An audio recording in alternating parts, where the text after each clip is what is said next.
Hello, wonderful people, and welcome to our YouTube channel. In a surprising turn of events, Governor Mohamed Umar Bago of Niger State, a prominent member of the ruling All Progressives Congress, APC, recently found himself summoned for questioning. The reason? His public alignment with Peter Obi, the Labour Party's LP presidential candidate for the 2023 elections.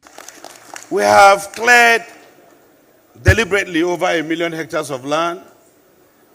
So, my boss, you are very right to what you have said. We have no reason to be poor. People may not like you, but they must hear you. Because what you say is the gospel truth.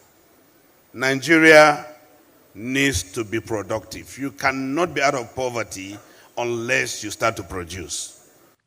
This unexpected development has sent shockwaves through Nigeria's political landscape and raised several critical questions. In an earlier report, Governor Bago publicly endorsed Peter Obi's concerns regarding Nigeria's acceptance of food aid from war-torn Ukraine.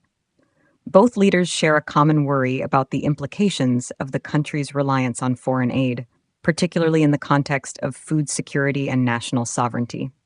Their alignment on this issue sparked discussions and brought attention to the need for strategic interventions to enhance domestic food production and reduce dependency on external assistance. However, the situation took an unexpected turn when Governor Bago received a summons to Aso-Rock for questioning. The timing of this summons, immediately following his endorsement of Peter Obi's stance, has left many puzzled. Let's delve into the key aspects. Speculations are rife about the motives driving this move. Why would a prominent APC member like Governor Bago find himself summoned after expressing views that align with an opposition candidate? Some theories include, is this a strategic maneuver by the APC to gauge Governor Bago's loyalty and test his commitment to party lines? Could internal power struggles within the APC be at play? Perhaps certain factions within the party view Governor Bago's alignment as a threat.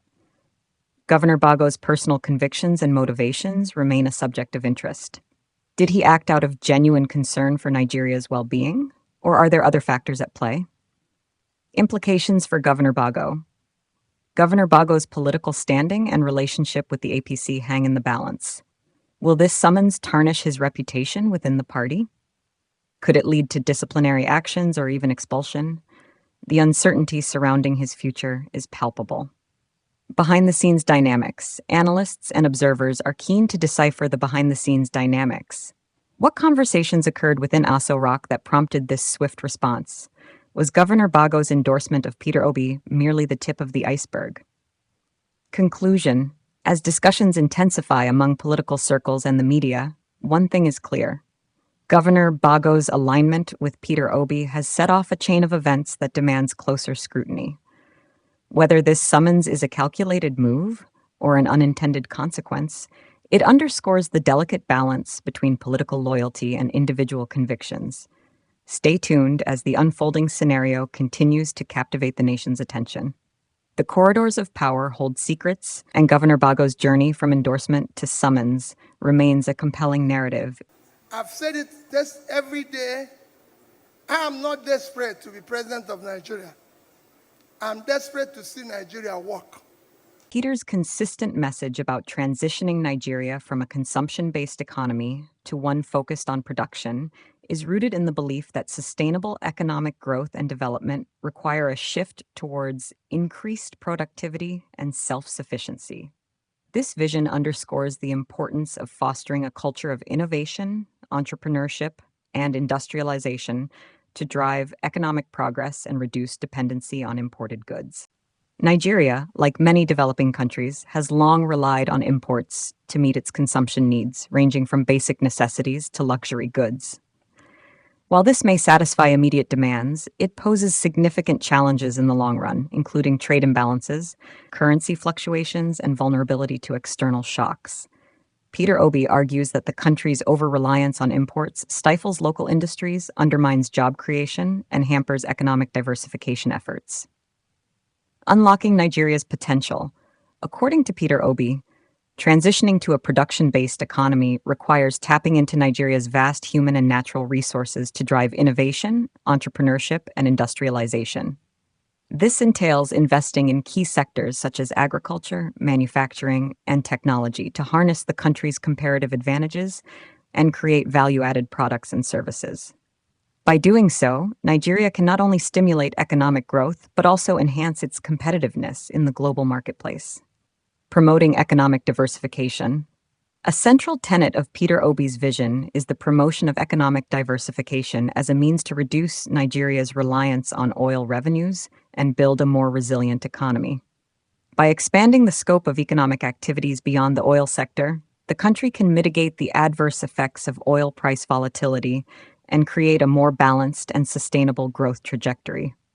This involves supporting small and medium-sized enterprises, SMEs, fostering innovation hubs, and improving access to finance for budding entrepreneurs. Empowering local industries. Another key aspect of Peter Obi's vision is the empowerment of local industries to drive economic development from within. This entails providing incentives and support mechanisms to encourage domestic production, such as tax breaks, subsidies, and infrastructure investments.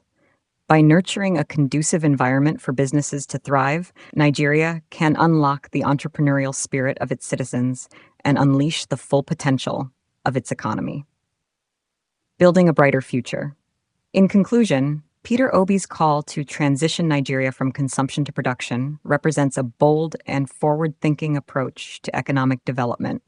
It underscores the need for concerted efforts to harness the country's resources, promote entrepreneurship, and foster innovation to build a more prosperous and resilient nation. We have no reason being part of poverty in the world, especially in the North. The North have no reason to be poor. We will make more money in this country from agriculture than we make from oil any day, anytime. Because it's happening everywhere. I read yesterday that Ukraine is giving Nigeria grain. Ukraine is at war. The whole of northern Nigeria is 268,000 square kilometers. Ukraine is 603,000 square kilometers. They have no reason to give us grain because we have the land. Why are they giving us grain? Because 60% of their land is cultivated, 60% of our own is uncultivated. And the people even say it's for Northeast. I might be governor of Niger State is there. Niger State can feed Nigeria. Niger State can feed Africa. Niger State is occupying 76.3 thousand square kilometers of land. They can feed Nigeria. Netherlands, with 33,000 square kilometers, which Niger State is twice, exported last year $25 billion of agricultural products. Niger State can do 5% of that, which is $6 billion. They don't need to come to Abuja.